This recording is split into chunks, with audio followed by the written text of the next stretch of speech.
जय सिया राम। सब सुख लहे तुम्हारी सरना, तुम रक्षक काहू को डरना। हमारे जीवन में कई ऐसी परेशानियां होती हैं, कई ऐसी दिक्कतें होती हैं जिनसे हम सभी जूझ रहे होते हैं, जिनसे हम सभी परेशान होते हैं। और आप सभी भक्तों के कई हमारे पास रिक्वेस्ट आ रहे थे व्हाट्सएप मैसेजेस, ईमेल्स और कमेंट्स के द्वारा कि हनुमान जी के कुछ और ऐसे उपाय बताए जाएं जिससे हमें आर्थिक तंगी से छुटकारा, गृह कलेश से छुटकारा या फिर और भी अन्य परेशानियों से हमें छुटकारा मिल पाए। तो आज मैं आप सभी के लिए कुछ ऐसे उपाय लेकर आई हूँ जिनको करने के बाद आपके जीवन से वह समस्या 100% क्या 1000% दूर हो जाएगी। तो इस वीडियो को एंड तक ज़रूर देखिएगा और अगर आप हमारे चैनल पर नए हैं तो सब्सक्राइब करना ना भूलें। और पिछले वीडियो में आप सभी के हमारे पास सही उत्तर प्राप्त हुए थे, उनमें से 3 लोगों के नाम को मैं अंत में शॉर्ट आउट करूँगी, तो तब तक के लिए बने रहें।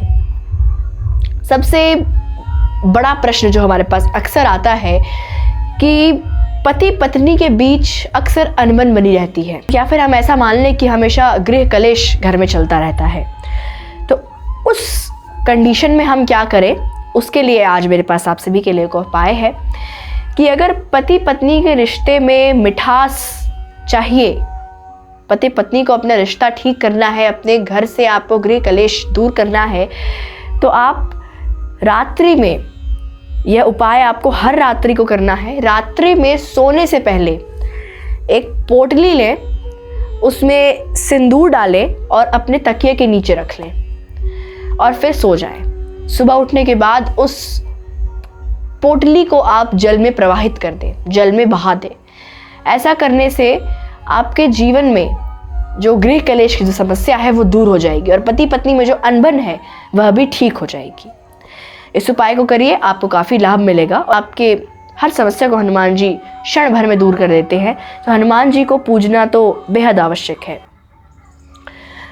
और उसके बाद हमारे पास जो आम प्रश्न आता है वह यह आता है कि आर्थिक तंगी से छुटकारा कैसे पाए। लगभग 99% लोग इस दुनिया में सिर्फ और सिर्फ आर्थिक तंगी से ही जूझ रहे हैं।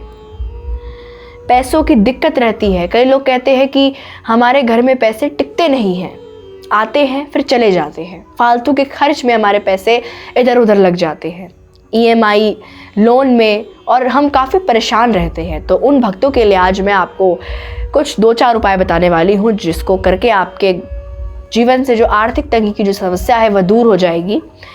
पहला जो उपाय है वह यह है कि मंगलवार या शनिवार आप इसमें से दिन चूज़ कर सकते हैं। उसके बाद हनुमान जी, रात्रि में हनुमान जी के सामने आपको बैठना है। हनुमान जी की घर में आपकी मूर्ति है या तस्वीर है, रात्रि में बैठना है। रात्रि में कब बैठना है? 9 बजे के बाद।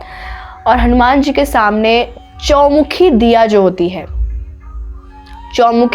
होता है, आपने देखा होगा, जिस दिए में 4 मुख होते हैं उसे चौमुख दिया कहा जाता है। उस दिया को आपको जलाना है और चाहे तो आप उसको आटे से भी तैयार कर सकते हैं, आटे से भी चौमुखी दिया बनता है। और आप उसे हनुमान जी के सामने जलाएं और हनुमान जी से प्रार्थना करें, हनुमान चालीसा का पाठ करें और हनुमान जी से प्रार्थना करें कि जीवन में मेरे जो भी आर्थिक तंगी की समस्या है वह तुरंत दूर हो जाए। दूसरा उपाय जो यह है, यह काफ़ी कह सकते हैं कि यह उपाय आपने कई जगह सुना होगा और स्वयं ये मेरे पिताजी ने उपाय बताया था आप सभी को। तो यह उपाय है नारियल वाला उपाय। यह उपाय काफ़ी पहले मेरे पिताजी ने सभी से शेयर किया था। इसमें आपको क्या करना है, एक नारियल लेना है और ये नारियल होगा पानी वाला नारियल, जिसमें पानी होता है, वह नारियल आपको लेना है। और उसके बाद उसके ऊपर स्वास्तिक आपको बना देना है, सिंदूर से स्वास्तिक आप बना दीजिए। और उसके बाद जो रोली होती है हमारी, उससे उस नारियल को लपेट देना है। और उस रोली को जब आप लपेट रहे हो तो आपको एक मंत्र का उच्चारण करना है और वह मंत्र है ओम हंग हनुमते नमः। ओम हंग हनुमते नमः। जब आप उसको लपेट रहे हो तब आप ओम हंग हनुमते नमः का जाप करें और उसके बाद उस नारियल को ले जाकर हनुमान जी के किसी मंदिर में उन्हें अर्पित कर दें। और अर्पित भी आपको कैसे करना है इसमें ज़रा ध्यान दीजिएगा। आप हाथ में नारियल रखें और जो नारियल का जो चोटी वाला हिस्सा होता है, जो आगे का जो ऊपरी हिस्सा होता है, उसे हनुमान जी के सामने कर देना है।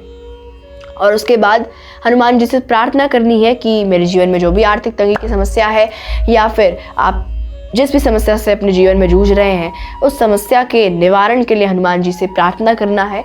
और उसके बाद उस नारियल को आपको मंदिर में नहीं छोड़ना, आपको उस नारियल को फोड़ देना है, जहाँ पे भी व्यवस्था होती है वहाँ पे फोड़ने की। उसे आपको 2 भाग में कर देना है, और एक भाग आप अपने घर लेके जा सकते हैं, और एक भाग आपको मंदिर में ही छोड़ देना है, या फिर मंदिर में आप बांट सकते हैं।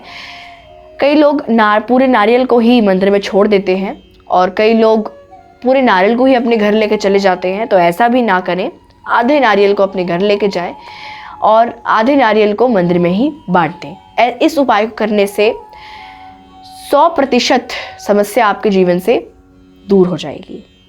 तीसरा उपाय यह है कि कई लोग हमसे यह भी कहते हैं कि कुछ ऐसे उपाय बताए जाएं जो कि काफ़ी सरल हो और काफ़ी आसान हो करने में, हमें उसमें ज़्यादा मेहनत ना करनी पड़े और हनुमान जी हमारी प्रार्थना भी सुन लें।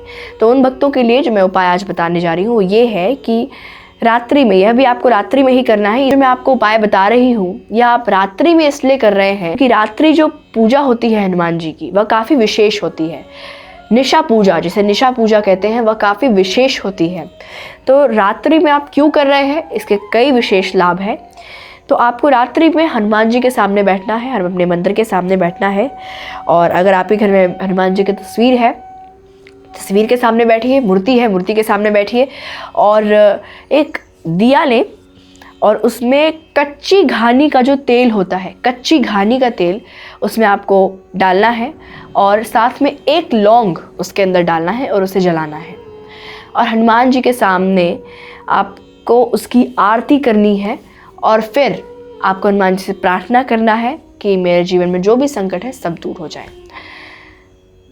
आरती अगर आप करेंगे इस तरीके से, तो आपके जीवन में जितनी भी नकारात्मक शक्तियां हैं, या फिर आपके जीवन में जितनी भी परेशानियां हैं, जितनी भी दिक्कतें हैं, वो सब दूर हो जाती हैं। तो यह उपाय आप आर्थिक तंगी को दूर करने के लिए कर सकते हैं। उसके बाद एक और टॉपिक हमारे पास आता है जो कि है बीमारी से बचने के उपाय।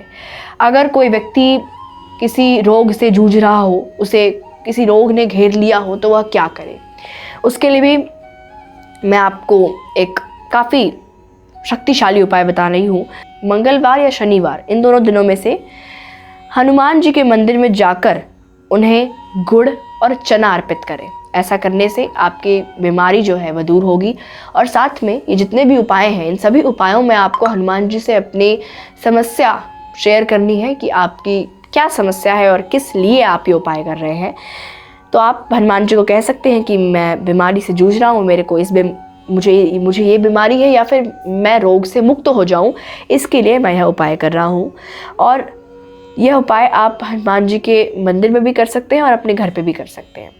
तो आपको चना और गुड़ अर्पित करना है, और अगर आपके आस पड़ोस में बंदर भी अवेलेबल हैं तो आप बंदरों को भी गुड़ और चना खिला सकते हैं, इससे भी काफ़ी लाभ मिलते हैं। उसके बाद जो एक सबसे शक्तिशाली उपाय जो कि अक्सर सभी लोग बताते हैं, हनुमान बाहुक का पाठ। हनुमान बाहुक का पाठ आपको करना है। उसके लिए मैं आपको बता रही हूँ, सुबह उठिए और स्नान आदि क्रिया से निवृत्त होकर आप मंदिर में अपने बैठ जाइए और एक दिया जलाइए। वो दिया शुद्ध देसी घी का जला सकते हैं, या फिर चमेली का जला सकते हैं, और सरसों के तेल का भी जला सकते हैं, वह आपकी इच्छा पर डिपेंड करता है। उसके बाद आपको एक जल का पात्र भी रखना है हनुमान जी के सामने, और उस जल के पात्र के अंदर एक तुलसी का पत्ता भी डाल देना है, और फिर आपको हनुमान बाहुक का पाठ करना है। हनुमान बाहुक के पाठ को करने के बाद आपको उस जल के पात्र में जो जल है उसे पी जाना है। इससे भी जो हमारे रोग हैं उसमें काफ़ी सुधार आता है, और हमें अनेकों बीमारियां से, समस्त बीमारियों से हमें छुटकारा मिलता है।